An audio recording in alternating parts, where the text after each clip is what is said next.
Welcome to Achieve Wealth through value-add real estate investing. This is the show where the guru hype is banned and you get direct insights from commercial real estate operators. If you're a passive investor, this show can help you better understand investment opportunities. And if you're an active investor, the lessons from each episode can help you to become more effective in your own deals. Now, here's your host, investor and author, James Kandasamy. Hey listeners, this is James Kandasamy. Welcome to Achieve Wealth Podcast. Achieve Wealth Podcast focuses on value-add real estate investing across different commercial asset class. And we focus on interviewing a lot of operators so that I can learn and you can learn as well. So today I have Omar Khan, who has been on many podcasts, but I would like to go into a lot more details into his underwriting and market analysis that he has. So Omar is a CFA, has more than 10 years investing across real estate and commodities. He has experience in the M&A transaction worth $3.7 billion, Syndicated Lodge multi-million deal across the US. And he recently closed 130 plus something units in Jacksonville, Florida. Hey Omar, welcome to the show. Hey, thank you, James. I'm just trying to work hard to get to your level, man, one of these days. That's good. That's a compliment. Thank you, Omar. So why not you tell our audience anything that I would have missed out about you and your credibility? I think you did a good job. If I open my mouth, my credibility might go down.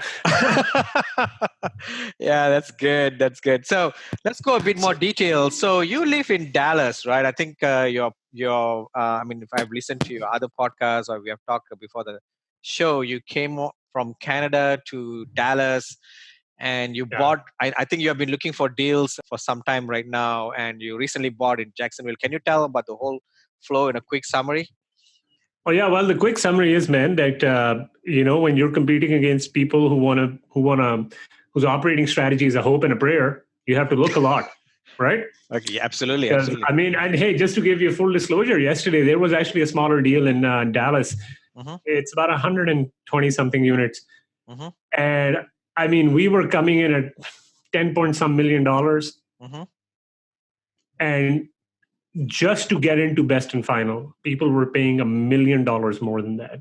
And I'm not talking just $1 million more as in I was trying to be cheap, because the point was at $1 million more than that, there is freaking no way you could hit your numbers, like mid-teens IRR, 8 to 10% cash on cash. Like literally, they would have to find a gold mine right underneath their apartment.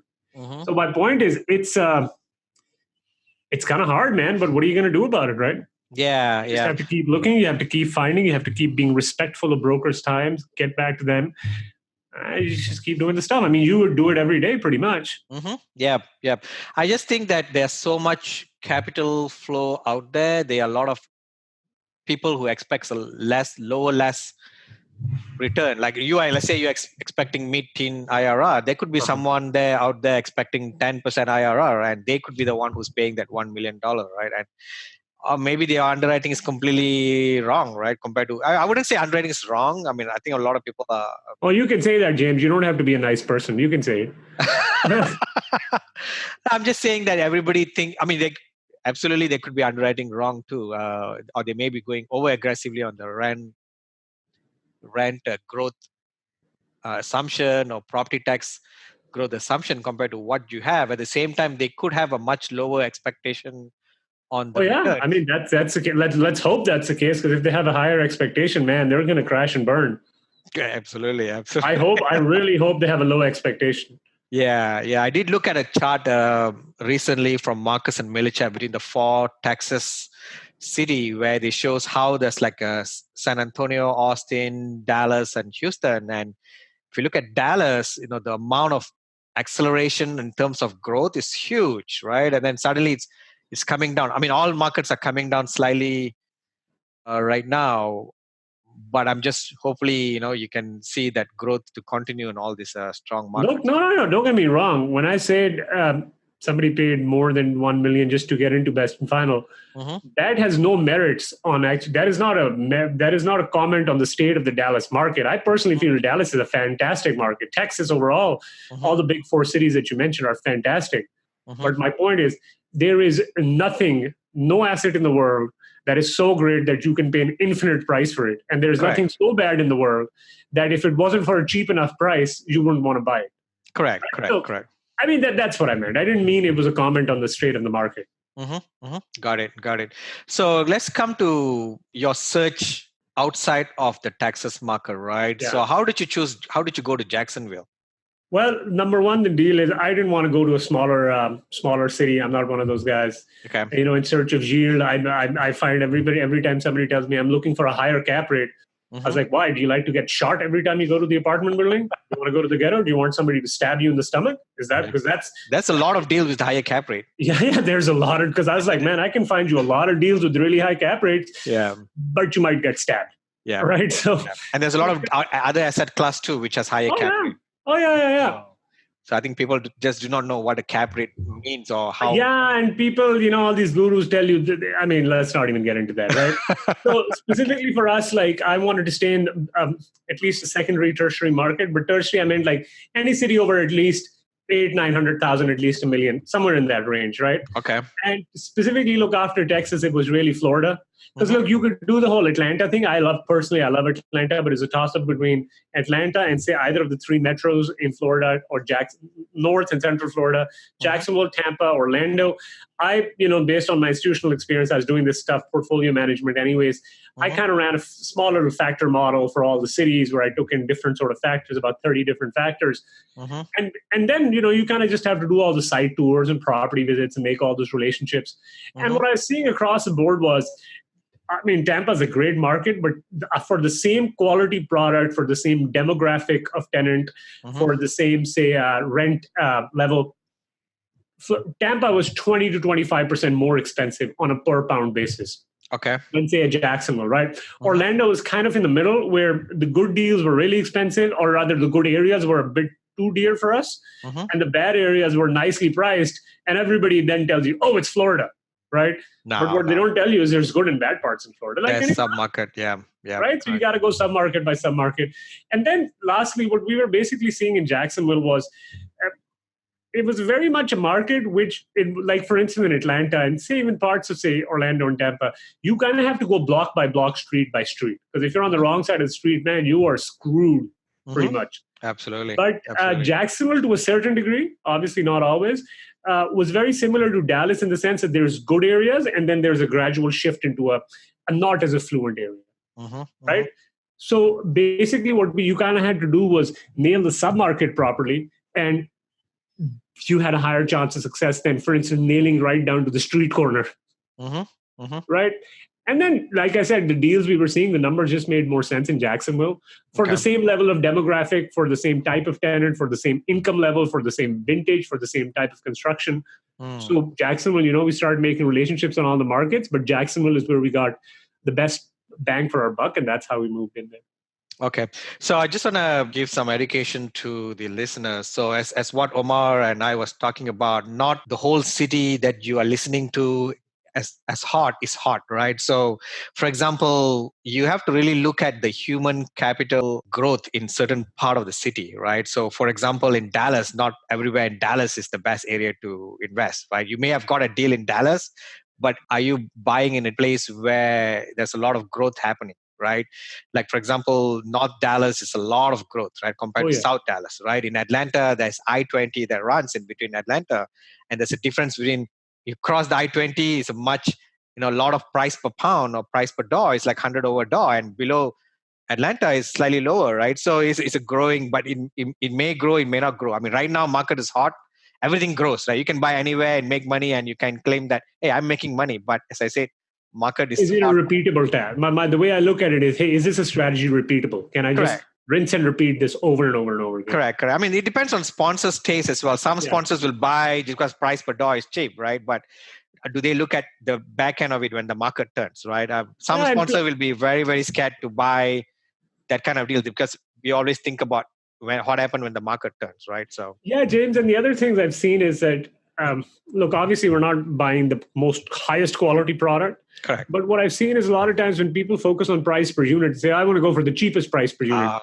Well, there's a reason why it's cheap, because, there's a reason why a Suzuki is cheaper than a Mercedes. Now, I'm not saying you have to go buy a Mercedes, because sometimes you only need to buy a Suzuki, right? I mean, that's the way it is. But you kind of have to be cognizant that just because something is cheap doesn't mean it's more valuable. And just because something is more expensive doesn't mean it's less value. Correct. And price per door is one of the most flawed metrics that people are talking about. Price per door, and also how many doors do people own. And also cap rate, man. I honestly, I was like, you are right. Cap rate, price per door, and how many doors you have? How many doors you have? These three metrics are so popular. There's so much of marketing happening based on these three metrics. I mean, for me, you can take it and throw it into the dustbin, right? It's trash. And the way I look at it is, I would much rather have one or two really nice things as opposed to 10 really crappy things. Correct. Like, I don't mind buying a deal in Austin for $100 a door compared to buying a same deal in a strong market in another, like, for example, North Atlanta, right? I would rather buy it in Austin. It's just different market, right? So absolutely different. So price per door, number of doors, and cap rate, especially entry cap rate, right? Even back end cap rate, you can't really predict, right? So it's a bit hard to really predict all that. But but my point is, with all of these things, and when people tell me cap rate, I'm like, so are you buying stabilized properties? Because that's the only time you can apply this. Correct. Otherwise, what you really kind of have to look at is how much upside do I have? Because at the end of the day, you know this better than I do. Correct. Regardless of what somebody says, what somebody does, everything is valued on comps. Correct. Pretty much. Mm-hmm. You can say it's a low cap rate, and the broker will tell you, well, the guy down the street bought it for $150,000 a unit, so you got to pay me $150,000, right? And then that's the end of the conversation. Yeah. Literally, I mean, that is the end of the conversation, right? What are you going to do about it? Yeah, correct. I mean, the brokers, they have a fiduciary responsibility to market their product as much as possible. But I think it's our responsibility as sponsor to really underwrite that deal to make sure that what is the true potential. And look, to be honest with you, sometimes a deal that is, say, at $150,000 a unit might actually be a better deal than something that's at $50,000 a unit. I mean, you don't know till you don't run the numbers. Correct. Absolutely. I've seen deals which 160 a door, and still a much better deal than something that I can buy for 50 a door, right? Yeah. So it's you have to underwrite all deals. There's no such thing as cap rate or no such thing as price per door. I mean, you can use price per door to a certain level. But what you can say, so in this market, what is the price per door? That's the extent of what you might potentially say in the sub-market. Correct. All the comps are trading at $75,000 a door. Why is this at $95,000 a door? Yeah. That's it. I like to look at price per door divide by net rentable square footage, because that would neutralize all measurements. Yeah, see, we had a little back and forth on this. I was talking to my analyst on this, but my point is that I would understand applies, at least to my mind. Okay, I'm not, because I know a lot of brokers use it. Sure. In my mind, that would apply to, say, commercial and industrial properties more. But anytime I've gone to buy, say, or rent an apartment complex, I never really go and say like, the rent is $800. It's 800 square feet. On a per square feet basis, I'm getting $1. And then I'm not talking about that measurement. I'm talking about price per door divided by square footage rentable, because that would neutralize between, you have, like, whether you have a lot of smaller units, whether you have larger units, and you have to look, but you have to plot it based on location, right? Yeah, so you get into those sort of issues, right? Well, is this corner worth more than that corner? Yeah. Hey, you're right. Yeah, you have to still do rent comms and analyze it. Right? Yeah. So there's so much. I mean, look, I get it. Especially, I think it works if you know one or two submarkets really well. Then you can really correct. That's like my market. I know price because I know the market pretty well. I'll just ask these two information. Just tell me price per door, how much average square feet on the units. Then I can tell you very quickly, because I know the market pretty well. Because you know your market, because you already know all the rents. You already know all the sales. You're right. Yeah, you have to know the rent. As I said, you have to build that database in your mind or in a spreadsheet to really underwrite things very quickly. So that's good. So let's go back to Jacksonville, right? So what are the top 3 things that you look at when you chose Jacksonville at a high level in terms of like the macroeconomic indicators? Oh, see, I wasn't necessarily just looking at Jacksonville. What I did is I did a relative value comparison. Okay. It's like, what is what is the relative value I get in Jacksonville versus the value, say, I get in a Tampa, Atlanta, or an Orlando, and how does that relatively compare to each other? So how do you measure relative What I did is, for instance, for a similar type of, say, vintage, right? Say a mid-80s, mid-70s vintage. And for a similar type of median income, which was giving me a similar type of rent. Say a median income of, say, a 40 grand a year, or 38 to 40 grand a year, resulting in an average rent of about $800, right? And a vintage, say, mid-70s, right? Wood construction. Now, what am I getting on a... And again, this is very basic math, right? This isn't... I'm not trying to like make a absolutely model out of this, right? So the basic math is, okay, what is the price per unit I'm getting in, say, where I have a certain crime rating, I have a certain median income rating, and I have a certain amount of growth rating. And by growth, I meant not just the sub-market growth, what I also meant is, say, are elementary schools nearby? Are there shopping and amenities nearby? Is this transportation accessible? One or two highways, that sort of stuff, right? So for those types of similar things in specific sub-markets we had selected, because Jacksonville had 3, Tampa had 2, and Orlando had 3, and Atlanta had 4, right? What is the average price per unit I'm facing for similar type of demographics with a similar type of rent profile? With a similar type of growth profile? I mean, you just plot them on a spreadsheet, right? And with a similar type of basically, how they performed after 2008. And when I was looking at that, what I was looking at, again, is this precise? No, it's not a crystal ball. But these are just to wrap your head around a certain problem, right? You have to frame it a certain way. Okay. And what I was seeing across the board was that it all boils down to when you take these things, because at the end of the day, all you're really concerned is what price am I getting this at, right? Once you normalize for all the other things, right? Correct. Right. And what I was seeing was just generally Jacksonville, the pricing was just, like I said, compared to Tampa, which, by the way, is a fantastic market, right? But pricing was just 15 to 20% below Tampa.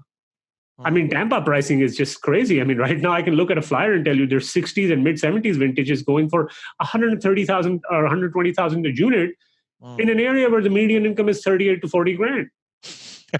Why is that? Look, one of this is that the state, Tampa is actually a very good market. Okay, let's be very honest. It's a very good market. It's a very hot market. Now, people are willing to pay money for that, right? So now maybe I am not the one paying money for it, but there's obviously enough people out there that are taking that bet. So, no, but why is that? Is it because they hope that Tampa is going to grow? Because if Tampa doesn't grow, they're all screwed, James. No, but are they assuming that growth, or are they seeing something that we are not seeing? Because if people are earning 30, 40,000 median household income and the amount of apartment price is that much, there could be some other metrics that they are seeing that they think. Tampa's growth has been off the charts in the past few years, right? Okay. So look, first of all, this is the obvious disclaimer is I don't know what I don't know, right? So I don't know what everybody else is looking at. But Tampa's growth has been off the charts. There's a lot of development and redevelopment and all that stuff happening in the wider metro area. So people are underwriting 5, 6, 7, 8% growth. Oh, okay. So the growth is being... the growth is the growth has been very high so far. Okay, got it. Underlying assumption is I go in with the assumption that the growth must be high, but as soon as I get it, the growth will go down. But why is that growth? I mean, is there any specific macroeconomic? First of all, there's a port there, number one. The port of Tampa. Okay. You're talking about Jacksonville or Tampa right now? No, I'm talking Tampa as well. Okay, Tampa. Jacksonville also has it, but Tampa also has it. Okay, right? got it. Tampa is also fast becoming... Tampa and Orlando, by the way, are connected with this, what is it, I-2 or I-4, whatever it's connected by. So they're fast, like, San Antonio and Austin, how they're kind of converging like this. Tampa and Orlando are sort of converging like this. Got it. Number one. Number two, they have a very diversified employment base, all the typical medical, government, finance, healthcare, all of that sort of stuff, right? Got it. Logistics, this and that. And plus the deal is, man, they're also repositioning themselves as a tourist destination, and they've been very successful at it. Okay. Because there's lots to do, you have a nice beach. So, that kind of helps always, right? If you have a nice beach, correct. Really nice weather, so they're really positioning it that way. And it also helps that you've got Disneyland, which is about 90 minutes away from you in Orlando. Correct. Yep. So you can kind of get some of that thing as well. You come to Tampa, you enjoy all the stuff here, because Orlando relative to Tampa is not, outside of Disneyland, there's not a lot to do in Orlando. But Tampa has a lot of nightlife and entertainment and all of that. But I also heard from someone saying that Orlando, because it's more of a central location of Florida, and because of all this hurricane and people are people are less worried about hurricane in the central because it has less impact. When people don't get a hurricane, they're not going to be the people who get the hurricane. Other people get hurricanes, not us. Correct. But that's not always the case, but that's the assumption. Okay. But is Tampa is the same case as well? Like, because of I don't know exactly how many hurricanes they've got, but look, man, they seem to be doing fine. I mean, if they received a hurricane, they seem to be doing very fine after a hurricane. Okay. So let's go to Jacksonville. That's a market that did not exist in the map of hotness of apartment. And recently, in the past 3-4 years, or maybe more than that. I mean, you can tell me a lot more history than that. Why did it pop out as a good market to invest on apartment? Well, because Jacksonville, actually, we talked to the Chamber of Commerce actually about this. And the Chamber of Commerce has done a fantastic job in attracting people. Number one, because first of all, Florida has no state income tax. Well, they've also done is a very low, otherwise state, a low or minimal tax environment. Plus, what they've also done is they've reconfigured their whole thing as a logistical center as well. So they already had the military, and people always used to say, "Oh, Jacksonville's got a lot of military." Well, it turns out military is only 11% of the economy now. Okay. So they've repositioned themselves as a leading healthcare center provider, all that sort of stuff. Mayo Clinic has an offshoot there, by the way, just to let you know. It's the number 1 ranked hospital. Yeah. Oh, Mayo Clinic. Okay. Yeah, we always wonder what is Mayo Clinic, but now you clarified that, right? Right. So Mayo Clinic is in Rochester, I think. One of my wife's colleagues is there, actually. I think it's in Rochester, Minnesota. It's one of the leading hospitals in the world. Okay, got it. And now they've actually had an offshoot in basically Jacksonville, which is the number 1 ranked hospital in Florida. Plus, they've got a lot of good healthcare jobs. They've really repositioned themselves not only as a great port, because the port of Jacksonville is really good, and they're really expanding that port. So, Shaib Khan, the owner of Jacksonville Jaguars, he's going crazy. He's spending like $2 or $3 or $4 billion redeveloping everything. On top of that, what they've done is because of their location, because they're right. I mean, Georgia is about 90 minutes away, southern Georgia, right? And now you have to go into basically Florida and basically go to the Panhandle. What they've also done is because of their port, because of their transportation network, and then proximity to the East Coast, they've repositioned themselves as a logistical center as well. Got it. That's what I heard as one of the big driver for Jacksonville. And I also heard about the opening of Panama Canal has given that option from like importing things from China. It's much faster to go through Panama Canal and go through Jacksonville. Oh yeah, which makes it because I think the other port right after Jacksonville, which by the way is also going through a big redevelopment and revitalization, is Savannah, Georgia. Okay, but it's just not big enough. And I think Jacksonville does something like, I mean, don't quote me on this, but like 31% of all the cars that are imported into the US come through the Jacksonville port. So there's a lot of activity there, right? Got it. But they've really done a good job. The government there has done a fantastic job in attracting all this talent and all these businesses. Okay. Got it. So let me recap on the process that you came to Jacksonville and going to the sub-market. So you looked at a few big hot market for apartments and you look at similar characteristics for that sub-market that you wanted, right? Like for closer to school and in a good location, and you look at the deals flow that you're getting from each of this market, and then I mean from your assessment, Jacksonville has a good value that you can go and buy right now for that specific demographic of location, I guess, right? Look, I love Atlanta as well. I was actually in Atlanta a few weeks ago looking at touring some properties. So that doesn't mean Atlanta isn't good or say Tampa or Orlando isn't good. We were just finding the best deals in Jacksonville. Okay.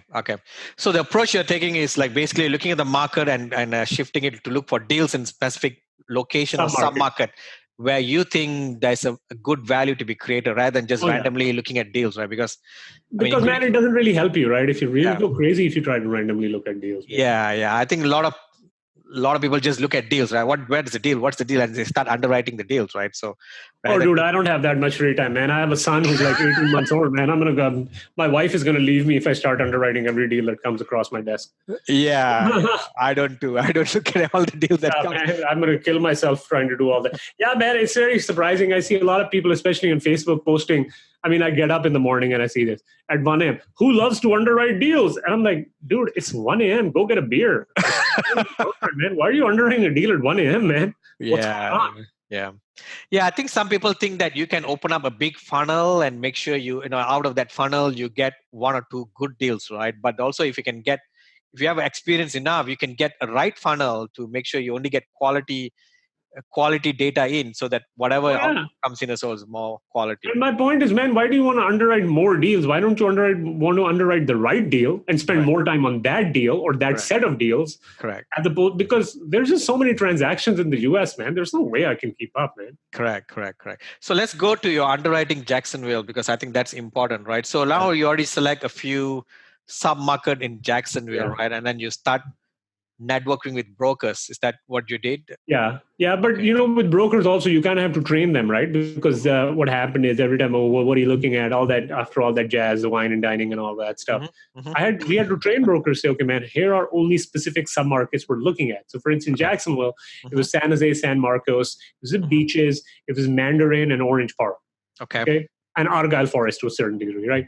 If it's anything outside of that, unless, I don't know, it's like the deal of the century. Right? Literally, somebody's just handing it away. We don't want to look at it. Don't waste my time. And invariably, what the brokers will do it, because it's their job, they have to do it. They'll send you deals from other submarkets because they want to sell. Hey, I think this is great. You love this. Yeah. And you have to keep telling them, hey, man, I'm really appreciative that you send me this stuff. Not interested. Not interested. So, but what that does is you do this a few times, and then the broker really remembers your name when a deal in your particular submarket does show up, because then you go to top of the pile. Correct, because they know that you asked for specifically for these, right? Yeah, now because otherwise, exactly, you know the deal, right? Yeah. So that's kind of what we did, right? So let's say they send a deal that matches your location. So what is the next thing you look at? So what I basically look at is what are the demographics. Median income has got to be at the minimum $38,000 to $40,000 minimum. What? Right? Oh, the median household income? Median household income, right? Okay, got it. Has to and be why do you think median household income is important? Because look, again, this is rough math. I didn't do a PhD in coming up with this thing. Okay, sure, go ahead. Right. Typically, we're BC value add. Everybody says BC, but really everybody's doing C. Okay, you can I think people just say B to sound nice, right? It's really C. Okay, let's be honest, right? Typically with a C, if you're going to push rents within 1 or 2 years, in these submarkets at least, I don't know about other areas. Typically you want to push the rents to around $1,000 a month, give or take. Average rent. I'm just talking in very crude terms, right? Sure. Which basically means that if you're pushing it to $1,000 a month and the affordability index says it should be 33%, 1,000 times 12 is 12, 12 times 3 is 36. So I just add an extra 2,000 on top or 4,000 on top just to give a margin of safety. Okay. Right? It's very simple math, right? There's nothing complex in it, right? Correct. Because my point is, if you're in an area where the average income is 30,000, man, you can raise your rents all you like. Nobody's going to pay you. Yeah, correct. So I think let me clarify to the listeners, right? So basically, when you rent to an apartment, we basically look for 3x income, right? So that's how it translates to the household income, average household income. And if you want to do a value add or where deals you have a margin of buffer in upside, and you're buying it lower than what the median household income, that's basically upside. That means you can find enough renters to fill up that upside, right? Yep. Just to clarify to the listeners. Got it. So go ahead. So you basically look at median household income. What is the next step do you look for? Then I basically look at crime. Look, there's going to be a level of crime. What I'm really looking at is violent crime. Right? Violent crime. Okay. How do you look for? Which tools do you use? Well, you can go to Crime Map, Crime Ratings. You can subscribe to certain databases, and they can give you. Neighborhood Scout is one, by the way. Okay. You can use that. And then on top of that, because it's harder to do this in Texas, but you can do this in other states like Florida, Georgia, and all of that. Where, for instance, what you can do is see what the comps in the submarket are, right? And that kind of helps you in determining, basically, look, if all the properties for a certain vintage around you have traded for a certain amount of money, then if something is up or below that, there's got to be a compelling reason for that. Now, I'm not saying if it's above, it's a bad reason and don't do it. There's got to be a compelling reason. Now, there might be actually a very good reason, right? Got it. So, that's like a rough idea. And then basically I'm looking at rent upside. Basically, look at CoStar, see what the average rents are for this property, what is roughly the average rent upside. And you can also secret shop by either going to the place, because I have a few contacts in Jacksonville, and you can also call those up, right? Again, rough math kind of gives you, hey, do I have $7,500, $200? And then basically see what is the amount of value add left. Because for instance, if all the units have been renovated, which by the way happened yesterday. Yesterday we came across a deal in Jacksonville. I know the broker. And he sent the email, just, the email blast out. And basically what we saw was the location was great. There's a lot of rent up. Supposedly there's rent upside. But when I called the guy up, because we know each other, he's like, bro, all the units have been renovated. There's maybe 50, 75. I know you, so I'm going to tell you there's only 50, 75. So the price isn't going to be worth it. Yeah. And they'll ask you to do some weird stuff, right? Like go and add washer dryer, rent the washer dryer out. Yeah. Or charge for assigned parking, right? So I was like, well, if it's so very easy, small amount in terms of upside, right? So, my point is, if it was so easy, why don't you do it? Yeah, correct. That's the way I look at it.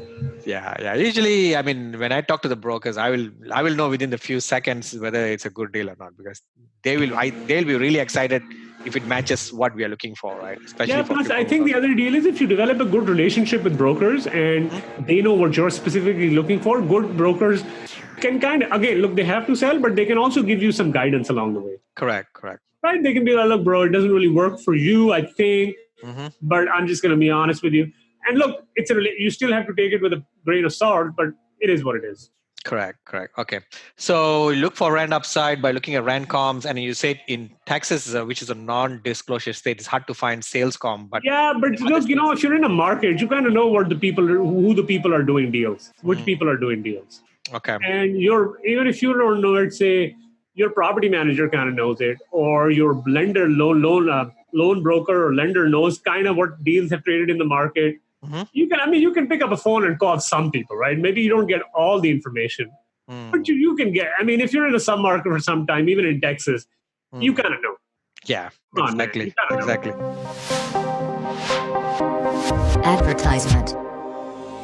Hey audience and listeners, this is James Kandasamy. I would like to interrupt the podcast to make sure that you get the announcement that we just recently launched Achieve Academy. Achieve Academy is an education arm of our portfolio where we want to make sure that we are able to educate others who are interested in this business. And we are so humbled to bring this academy because there's so much of requests from our listener base, from our investors list, from people that we interact on day-to-day basis, because we have so much of knowledge to give out, and we put this into a course and we are sharing that. So we're going to be launching a course to make sure that you are a successful operator, which is called A to Z Multifamily Mentoring Program. And in this program, you're going to be learning how to be having a successful psychology, right? It's very important in your mindset. How are you going to raise money using syndication? How are you going to select markets? How are you going to analyze sub-markets? It's very important. Real estate is so hyper-local. You have to know how to analyze sub-market. How do you find deals in this hot market? Everybody says go and work with brokers. Everybody knows that doesn't work. Brokers are busy working with the more experienced people, right? So how do you penetrate into this market? How do you underwrite deals, right? You're going to even have a workshop on how to underwrite deals as well. How do you do financing? What kind of deal structure that you can do? What are the negotiation terms that you can put into your contracts to make sure that your contract is a very well-written contract, protects yourself and make sure you win a deal? How do we do asset management? Asset management is so key. That's where you make the most money for your investors. If you operate it right, you buy it right, at the same time you have to operate it right. And we're also going to be doing a lot of details into property management, where you are going to know how to set up your own property management company, how to know what are the parameters to look at property management company. You may not be having your own property management company. You can always have a third-party property management company, but you have to know what questions to ask, what to look for in the financials. The third-party property management company will know that you really know your stuff, and they're going to be starting to respecting you. And we're going to also teach about construction management, right, which is a very important skill, especially when you do value add. And as I mentioned, this podcast is all about value add, and that's where you make a lot of money in value add, multifamily investment, and construction management plays a key role. So to know details about this program, which will be taught directly from Shanti and I directly on a weekly basis. We're going to have this course done through Zoom calls, which is going to be, you can listen to this call and you can ask questions directly to us from anywhere in the nation. So make sure you send me a mail, james@achieveinvestmentgroup.com. I repeat, james@achieveinvestmentgroup.com if you're interested in this course. And later on, we are going to be launching other courses as well, such as passive investing course. I know I wrote a book on passive investing course, but there's so much of other details that I want to make sure that I communicate to passive investors, because we are at the peak of the market. There's so much of FOMO going around. FOMO is fear of missing out. There's so many investors are just putting their money without knowing the real thing on the deal, right? So there's so many things that I want to make sure that I cover into that course as well. And for others who just want to establish a relationship with us, get to know us, and be in our email list, right, to get our newsletter and any other blog communication, right? You can always send us a mail, james@achieveinvestmentgroup.com, james@achieveinvestmentgroup.com. I'm really good with my email, so make sure you send it out. And I think that's it. Let's go back to the continuation of the podcast. Thank you very much.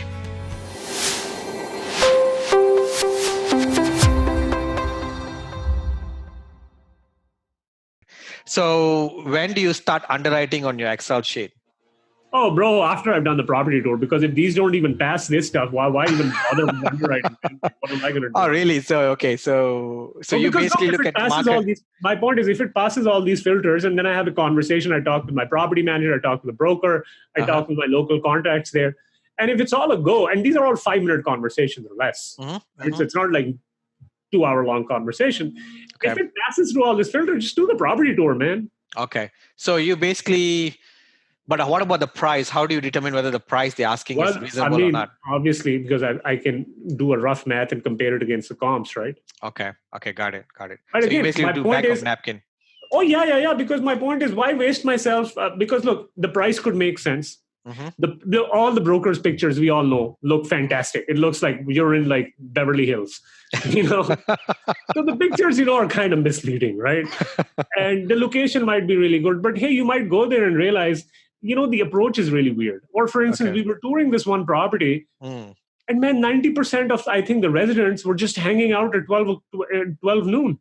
Correct. Outside, smoking. At 12 o'clock, what the hell is this? Right? So my point is, some things you only know when you do tour a property, because no amount of videos and photos, because the broker isn't going to put a bad photo on. Yeah. And your Excel spreadsheet isn't going to tell you that, right? So basically, you have to go.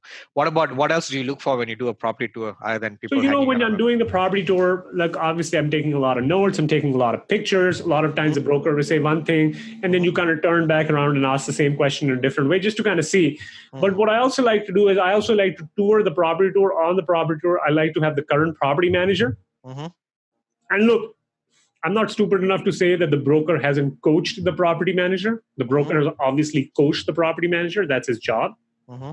But a lot of times you'll realize that they haven't been coached enough. So if you ask the right questions the right way, you can get some level of information. Again, you have to verify everything. Yeah. And another trick I also figured out is you should also try to talk to the maintenance guy and have him on the property tour. Yeah. And then take these people aside so the broker can be with somebody else. Ideally you should tour with 2 people. So one guy takes care of the broker and you take care of the property manager, or the other way around. Because then you can isolate and ask questions, right? So especially if you take, like, say, a maintenance guy and you ask him, hey man, so what kind of CapEx do you think we should do? What do you think about the loot? A lot of times those people haven't been coached as much or at all. Correct. And to be honest with you, man, we're in a high trust society. Most people aren't going to completely just lie to your face. They might lie a little bit, but people aren't going to say red is blue and blue is purple. Correct. You can feel it. When somebody says it, you can feel it. Come on. You can feel, that's what I'm coming. You can at least see whether they are trying to hide stuff or not, right? But you're right. Asking the maintenance guy is a better way than asking the property managers, or even the other person is like leasing agent who were assigned to you. They'll probably will tell you a lot more information. And that's why I feel like it's better to have 2 people, like you and a partner touring. Okay. Because then different people, like one, because look, and there's nothing wrong. The broker has to do this. The broker always wants to be with you to see every question is answered the way he wants it to be answered. So then one of your partners or you can tackle the broker and the other person can tackle somebody else. Got it. So let's go to, so now you are done with the property tour. Now you're going to an Excel spreadsheet underwriting, right? So how do you underwrite? I mean, I want to talk specifically about Jacksonville, right? Because it's a new market for you when you were looking at it new. How did you underwrite taxes, insurance, and payroll? Because this is taxes was very easy to do. You talk to a tax consultant and you also see what historically the rate has been for the county. Okay. Right? But again, just because you're new doesn't mean you don't know people. Correct. But how do you underwrite tax post-acquisition? Because I mean in Texas is always very but Texas is harder, right? But in Florida, it's easier. Because the sale is reported, they already know what price it is. So how many percent do they increase it to after Typically sales? In Duval County, where we bought, it's about 80 to 85% of assessed tax. Okay. But the tax rate is lower, right? Just to give you an idea, the tax rate is lower, whereas in Texas, the tax rate is higher. So you understand there's lots of things. And for instance, in Florida, there's an early payment discount. So if you pay in November, so it's November, December, January, February, right? So if you pay in November, which is 4 months before you should be paying, you get 4% off your tax return. Whoa, that's really good. Right? So if you pay in December, you get 3% off. If you pay in January, you get 2% off. In February, you get 1% off. So what's the average tax rate in Florida? I don't know about Florida. I know about Duval. It was like 1.81. Wow, that's pretty low. Yeah, compared to but Texas, you also have to realize that the percentage of assessed value is higher, right? Depending on which county you're in San Antonio and Austin, where Bexar County is just crazy. Bexar and Travis County, yeah. Yeah, Bexar and Travis are just crazy. But there are other counties in, for instance, Texas, where the tax might be high, but percentage of assessed value is really low. Correct. So, I mean, it balances out, right? My point is. Yeah. So, but what about do you get to protest the tax and all that in the Duval County in Jacksonville? I think you can. No, you are not. I know you can because we're going to do it. But you need to have a pretty good reason, right? Okay. Right. So, and obviously, look, you can show that, look, I bought it for this price, but my income doesn't support this tax or this or that. I mean, you have to hire the right people. I'm not going to go stand and do it myself.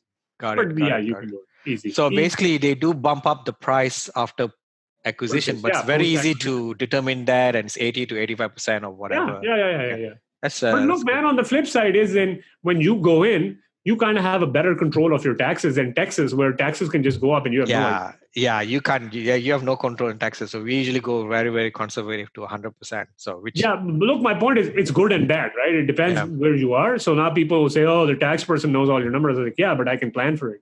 Yes, correct. But it also gives you an expectation difference between buyer and seller, because the buyer is saying this is my cap rate, whereas the seller is saying this is what the seller is going to say this is what my cap rate, whereas the buyer is going to say this is my cap rate will be after acquisition, because of course. So when it's smaller delta between these two, the expectation is more aligned compared to in Texas, because it can jump up a lot and there's a lot of mismatch of expectation. Right. Yeah, there's actually a deal in Houston. It's near Sugarland. And yesterday I was talking to this guy who wanted me on the deal. And their deal isn't going anywhere because the taxes were reassessed at double last year's. Yeah. And now he has to go the next week to fight it. Yeah. Man, there's no way you're going to get double taxes in Florida or Georgia, where there's a disclosure state, right? Correct. So that's a good part, because the buyer would be saying the seller would be saying that's not my problem, and the buyer is going to say I have to underwrite that, right? So it's and then you can have a good case, right? Because it's not like somebody's saying something. You're like, look, man, this is the law. Yeah, correct. So let's go back to insurance. How do you underwrite Jacksonville insurance? Because I know in Florida there's a lot of hurricane and all that. Yeah, that's a myth, man. Just to give you an idea, that is a complete myth, because Jacksonville has only had one hurricane in the past 80 years. So is it lower than other part of Florida, or just? Yeah. So first of all, it depends where you are in Florida. Number one, right? Number two, it depends if you're in a floodplain or not, but that's in Texas as well, right? And number three, it also depends a lot of times, well, how many other claims have happened in your area, right? Because that kind of, for the insurance people, that's kind of like how risky your area is, quote unquote, for them.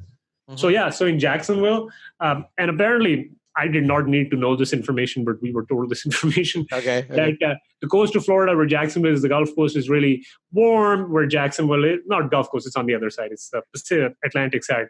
These are really warm waters, relatively speaking. So apparently there's like some weather system which makes it really hard for hurricanes to come into Jacksonville. So that's why it's only had one hurricane in 80 years. So when you get your insurance code, when you compare that to other parts of other markets? Tampa was way higher, man. What about like Houston and Dallas? I don't know about Houston, because I haven't really lately looked at something in Houston, right? So I can't really say about Houston. And Dallas was maybe like, say, $25, $50 less, maybe. Oh, really? Okay. Yeah, it wasn't because that was a big question that came up for everybody. I was like, look, man, literally here's all the information. And you don't even have to take my word for it, because I'm giving you sources for all the information. Okay. right? So And that's what the we're paying. insurance rate at different markets? Sorry? Are you talking about the insurance rate for Yeah. Because a lot of guys from Chicago, I had a few investors, they're like, well, Florida has really hurricanes. I was like, yeah, but Jacksonville doesn't. Okay, got it. So you basically got a quote from the insurance guy for man, I wasn't just gonna go in and just put my own number that has no basis in reality. Correct. So what about payroll? How did you determine the payroll? So the payroll is pretty easy, man. You know how much people get paid on per whatever hour. You know, you kind of have a rough idea how many people you're going to put on site, and then you know what the load is. Mm-hmm. So then it's pretty easy to calculate what your payroll is going to be. What was the load that you put in? So the load in this particular case was like 40%, which is very high. Okay, but that's pretty high. Yeah, it is pretty high. It's not pretty high, it's very high. No, but hold on. Their per hour wage is really low, right? Oh, so really? Net, I was paying roughly the same that I was paying in Dallas. Really? So why is that market pay per hour? I have no idea, man. And I tried to check. I asked multiple people. We did all that song and dancing. It's all kind of the same. So you looked at the current financials and look at the payroll? No. I was talking what my payroll would be going forward. I don't really care what the guy before me paid. Why do I care about that? So you got that from your property management company? Yeah. And then I verified it with other property managers and blah, blah, blah, blah, blah. Got it. Checked everything, did all their due diligence. Got it. Yeah, it's interesting that because 40% is really high. I mean, usually... Yeah, but your per hour basis was really low. Like people's salaries are really lower. Is that a Jacksonville specific? I don't know what it is specifically. I think it's a Florida-based thing, relatively speaking. But yeah, that's what it is. I thought it was kind of weird too, but then I checked with other people. So the deal that you're doing, I presume, is a value-add deal. Is that right? Oh, yeah. All of these are How deep is the value-add? I mean, roughly at high level, how much are you putting in? Nothing had been touched for 10 years. In fact, let's put it this way. We have enough land. We checked with the city that we have enough land at the back to develop 32 more units. That's really good because it's hard to find deals now, like 10 years not touched, right? All deals are being flipped right now, right? So within a couple of years. So that's good. That should be a really good deal. And what was 100% we could do basically. What was your expense ratio that you see based on income divided by your expenses? I mean, first year. Hold on, man. Let me just take it out. I don't even have to tell you. Hold on. Okay. Why even bother? Hold on. Because usually like 50 to 55% is common in the apartment industry. In Texas. Oh, no. Basically in Jacksonville, you can get really lower expense ratios also. Okay. It depends with some markets, actually. I shouldn't say that. Yeah. And I know like in Phoenix, I think it was like 45 or even 40%. It was surprising to me. Okay, so let me do this right now. Let me open this model. I can tell you right now, I don't want to give you some number. And then invariably one person's going to be like, I looked at your deal, your number is 2% off. And you're like, yeah, I'm sorry. I don't have numbers with second decimal point. Sure. Because people always do that to try to catch you, right? And you're like, yeah, it's off by like $2, man. So hold on. Oh yeah, so it was operating at 52 and first year we're going to be at 56 because we're repositioning. Yeah, first year of course it will be higher and then we just go down.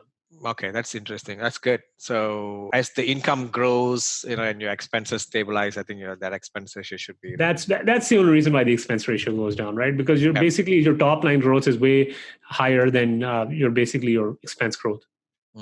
Got it. Okay, that's really good. And you look for mid-teens IRR. Mid-teens IRR, 8 to 10% cash flow and stabilized, all that jazz. Got it.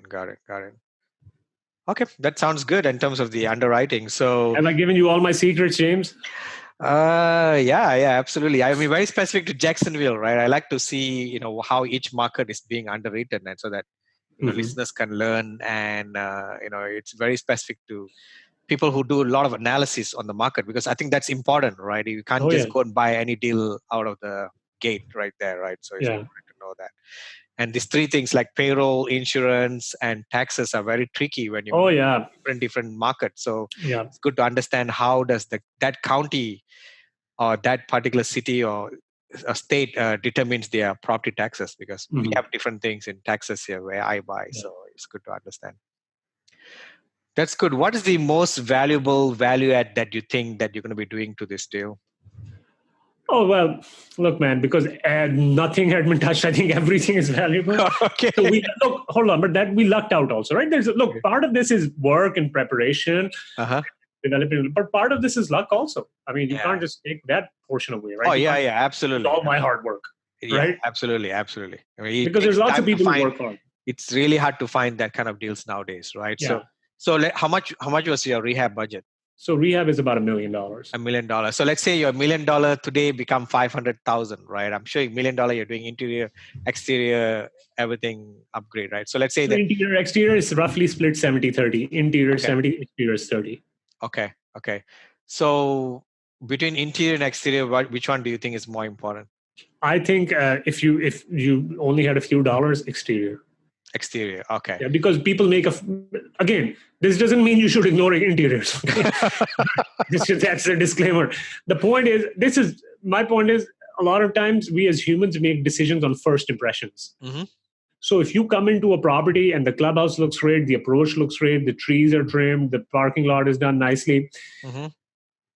then you go into an apartment, which I'm not saying it should be a complete disaster, but it might not be the best apartment in the world. Mm-hmm. You can overcome that, right? Mm-hmm. But if you come in and the approach looks like, somebody got murdered here, right? And the clubhouse looks like, fights happen here, mm-hmm. right? Then no matter how good your interior renovation is, there's a good chance people will say, well, it looks like I might get killed to just get into my apartment. Yeah. Right? So it's a first impression thing more than anything else. It's like any other thing in life, I feel.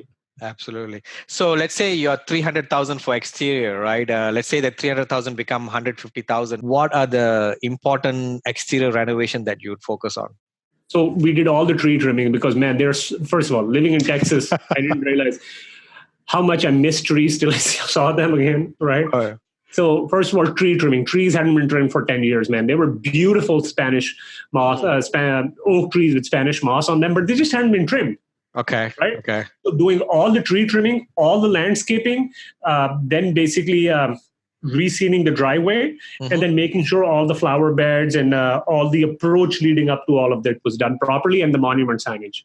Okay, got it. So this is what you would focus on. Yeah. And what about we're also putting a dog park, by the way. Oh, but cool. You said if my $300,000 budget went to $150,000, what would I do? And that's what dog park is not very expensive. That should be. Yeah, but I'm saying it's stuff like dog park, add a little more color to your outdoor kitchen, your swimming pool, put a bigger sign, that sort of stuff. Correct. Yeah, and dog park is one of the most valuable value add because you spend less on it, but a lot of people wants it, right? Yeah. So for some reason, for people like pets and all that. So what about on the interior? You have 700,000. How much per door are you planning to put for interior? So roughly, say I can do the math. Roughly, it was 6 something, right? So divide by. Yeah, so we're not even. So we're planning on doing roughly, say, 75% of the units, right? So I think that's 104 units. If you go 700 divided by 104, roughly we were going to be around $6,500. Okay, that's a pretty large budget. So man, you should see some of these units, man. I was like, my God, how do people even live here? Yeah, because it's a very affluent. relatively middle class, upper middle class submarket, right? So the owner just hadn't done anything. So are you going to be using the property management company to do the they have a very fantastic reputation, and they were highly recommended, and a few of our other contacts also use them. So that's why. Because we were seeing problems with a lot of other people's property managers. Either they didn't have the right staff or they didn't have the right professionals and this and that. And these guys were properly integrated across the value chain. So at a high level, what are you doing on the interiors? High level interiors, it's a typical two-tone paints, backsplashes, change the kitchen appliances, countertops, medicine cabinets, lighting packages. The other small little thing which we realized was a very big value add, but was cost us less than $2.50 per outlet was the USB outlet. That was the biggest value add. Biggest value add. That is the most valuable value add, right? In fact, I'd never done it in any of my properties, but I was telling my wife Shanti, and I said, "Hey, we should do this, because it's so cheap, and a lot of people, it was like $2 or whatever. It was cheaper than that, and people cannot get over the fact that they have so many USB outlets. I was like, everywhere there's a plug, there's got to be a USB outlet. So, do you put for every outlet the USB plug? Not for every. I was dramatizing, but for the ones that are accessible, say around the kitchen, living room. Okay.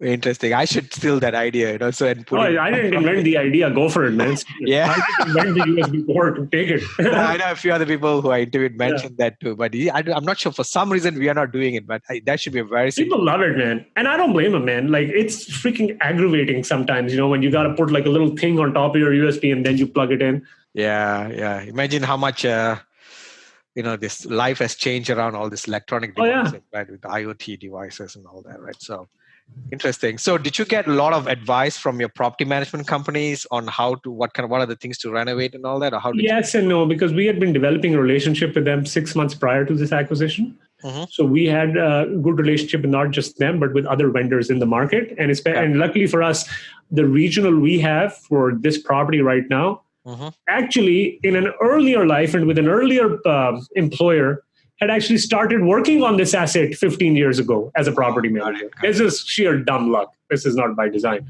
Yeah. So she really knew where all the bodies were buried. Yeah. That's interesting. Sometimes you get people who have been in the industry for some time. They say, I worked on that property before this, which is good for us, right? Because they know. Yeah. Got it. So let's go to a more personal side of things, right? So you have been pretty successful now, and you are doing apartment syndication now and all that, right? So why do you do what do you do? James, I know a lot of people try to say they have a big why and they have a really philosophical reason, James. Mm-hmm. My big why is, James, I really like, my lifestyle is very expensive, James. So all these nice suits, all these nice vacations, man, they're not cheap. Okay. Real estate is a pretty good way to make a lot of money, man. Okay. So I want to give you a philosophical reason. I know a lot of people say they have the immigrant success story. I came from India, or I came from Pakistan. I ate out of a dumpster. I worked in a gas station, and I had like $2 in my pocket. And everybody tells me that, and I say, okay, what did you do, man? Did you? I don't know. Did you swim from India? You had $2 in your pocket. You need to get on a plane, buddy. You can't be here, right, with that money. No Indian shows up to America uneducated. Are you kidding me? All the Indians are educated. Everybody's an engineer, doctor, lawyer. Are you kidding me? He shows up with $5, man. So no, I didn't show up to this country with $5, James. I didn't eat out of a dumpster. I didn't work at a gas station. And I'm very grateful for that. Mm-hmm. Right? I've always had a very good lifestyle. Mm-hmm. And I don't need to have a philosophical reason to say, I'm doing this to, solve world hunger or poverty or whatever. No, I have a pretty good lifestyle. I'm very grateful. I'm very blessed. Mm-hmm. And the biggest thing in my life has been that, look, I moved to Texas, man. I didn't know anybody, right? Mm-hmm. But people have been so generous. People have been so kind in not just say investing with us, which is very nice, which is I'm very grateful for that, but also connecting me with other people, right? Hey, just opening a door. They didn't have to do it, but people have been so generous and so kind. Yeah. So I quite enjoy the fact, man, that it's a good way to make an honest living, right? Mm-hmm. I have a very expensive lifestyle. That needs to get financed. And that's just the way it is. That's awesome. And I didn't show up with $2 in my pocket. So I'm very grateful. Hey, that sounds good. So do you have any daily habits that you think makes you more successful? Yeah, man. I just get up every day and I try to put one step after the other, but consistently work in the same direction. So every day I'm reaching out to people. It's a lot of small little tasks. First of all, I never liked getting up early, but I've always known the value of getting up early. So I get up in the morning, right? 5:45, 5:50-ish. I'm trying to up most days, not always, right? I read a lot of books, man. I reach out to brokers all the time. I'm always looking at deals, coordinating with my team to do stuff. And a lot of these, like you do in your business, there's a lot of small little tasks. There's no one task that is, oh my God, you do this and everything works. But it's just small little tasks that you do daily, every single day, day in and day out. So even if you're feeling sick, even if your head is hurting, you just do it, man.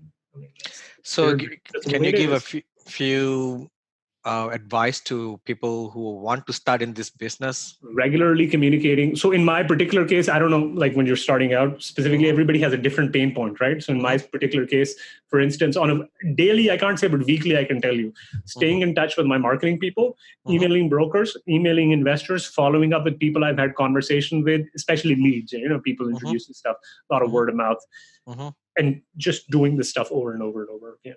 But it's not like I have a 9 to 5 now, right? It's not like, Friday I'm done and Saturday, Sunday I'm relaxing. I mean, I could relax on a Monday now, but Saturday and Sunday I'm working, right? So that's okay. But it's like the same with you are doing with your business, right? Yeah, absolutely. Well, Omar, it has been really a pleasure to have you on this podcast. Is there anything that you have never mentioned in other podcasts that you want to mention? No, in this James, podcast? I don't want to go down that route, man. Is there something that you want to tell, people who listen to you that you think that would be a good thing that to talk about? What I want to tell people, I don't think you should take words of wisdom from me, but what I should tell people is, guys, honestly, don't listen to a lot of gurus. I would highly suggest that you don't attend any boot camps. Okay. Please, if you have an education, anything above a high school level, please, instead of paying some joker on the internet, $25,000 because he's going to become your mentor, he himself doesn't do any deals to begin with. Okay. Yeah, most of them don't do deals, right? They just sign other people's deals and claim the numbers. Yeah, it's very easy to basically say, I'm an educator, I'm a mentor. I feel like these days, anybody who couldn't get a real job or doesn't have a career is certainly a life coach, right? Or they're doing coaching or a mentor, right? Okay. Instead of that, you hear all these people on podcasts. You're hearing James. You hear all the other guests that he interviews and other people, right? Correct. It's a lot better for you to reach out to a guy like James or me, for instance, for that matter, or especially James, because he has a track record, than to pay some jackass mentor or guru $25,000, $30,000. Guys, honestly, if you want to burn your money, just send it to me and James. We'll have a way better time with 25, 30 grand than some mentor who has no idea what he's doing. Yeah. There's so much of knowledge base nowadays, right? I mean, if you really want to do something, you can definitely do it. You just have to really, really want it. Yeah, don't pay some scammy guy on the internet $25,000, $30,000. Pay it to us. We're way better people. Awesome. All right. If you guys want to join us in Multifamily Investors Group in Facebook, there's so much of discussions there, so much of data that's being shared. You can learn a lot of things from there. And I think that's it. Omar, thanks for joining us today. Thank you very much for having me. Before I forget, let everybody know how people should be able to reach you. Oh, yeah. I thought you'd never ask me, James. No, sure. Absolutely. Go for it. Okay, so you can reach me, Omar, O-M-A-R, at boardwalkwealth.com. Guys, you can also go on to our webpage, boardwalkwealth.com. And I made it super simple for people, okay? Anybody, even a dummy, can do it. Type your name, type your email address, and say how you heard about us, and press submit. That's it. You don't got to do anything else. We'll get in touch with you. All right. Thanks, Omar. Thanks for being on the show. Take it easy, sir. Have a good one. Advertisement. Hey, audience and listeners, this is James Kandasamy. I would like to interrupt the podcast to make sure that you get the announcement that we just recently launched Achieve Academy. Achieve Academy is an education arm of our portfolio where we want to make sure that we are able to educate others who are interested in this business. And we are so humbled to bring this academy because there's so much of requests from our listener base, from our investors list, from people that we interact on day-to-day basis, because we have so much of knowledge to give out, and we put this into a course and we are sharing that. So we're going to be launching a course to make sure that you are a successful operator, which is called A to Z Multifamily Mentoring Program. And in this program, you're going to be learning how to be having a successful psychology, right? It's very important in your mindset. How are you going to raise money using syndication? How are you going to select markets? How are you going to analyze sub-markets? It's very important. Real estate is so hyper-local. You have to know how to analyze sub-market. How do you find deals in this hot market? I mean, everybody says go and work with brokers. Everybody knows that doesn't work. Brokers are busy working with the more experienced people, right? So how do you penetrate into this market? How do you underwrite deals, right? You're going to even have a workshop on how to underwrite deals as well. How do you do financing? What kind of deal structure that you can do? What are the negotiation terms that you can put into your contracts to make sure that your contract is a very well-written contract, protects yourself and make sure you win a deal? How do we do asset management? I mean, asset management is so key. That's where you make the most money for your investors. If you operate it right, you buy it right, at the same time you have to operate it right. And we're also going to be doing a lot of details into property management, where you are going to know how to set up your own property management company, how to know what are the parameters to look at property management company. I mean, you may not be having your own property management company. You can always have a third-party property management company, but you have to know what questions to ask, what to look for in the financials. The third-party property management company will know that you really know your stuff, and they're going to be starting to respecting you. And we're going to also teach about construction management, right? Which is a very important skill, especially when you do value add. And as I mentioned, this podcast is all about value add, and that's where you make a lot of money in value add, multifamily investment, and construction management plays a key role. So to know details about this program, which will be taught directly from Shanti and I directly on a weekly basis. We're going to have this course done through Zoom calls, which is going to be, you can listen to this call and you can ask questions directly to us from anywhere in the nation. So make sure you send me a mail, james@achieveinvestmentgroup.com. I repeat, james@achieveinvestmentgroup.com if you're interested in this course. And later on, we are going to be launching other courses as well, such as passive investing course. I know I wrote a book on passive investing course, but there's so much of other details that I want to make sure that I communicate to passive investors, because we are at the peak of the market. There's so much of FOMO going around, FOMO's fear of missing out. There's so many investors are just putting their money without knowing the real thing on the deal, right? So there's so many things that I want to make sure that I cover into that course as well. And for others who just want to establish a relationship with us, get to know us, and be in our email list, right, to get our newsletter and any other blog communication, right? You can always send us a mail, james@achieveinvestmentgroup.com, james@achieveinvestmentgroup.com. I'm really good with my email, so make sure you send it out. And I think that's it. Let's go back to the continuation of the podcast. Thank you very much.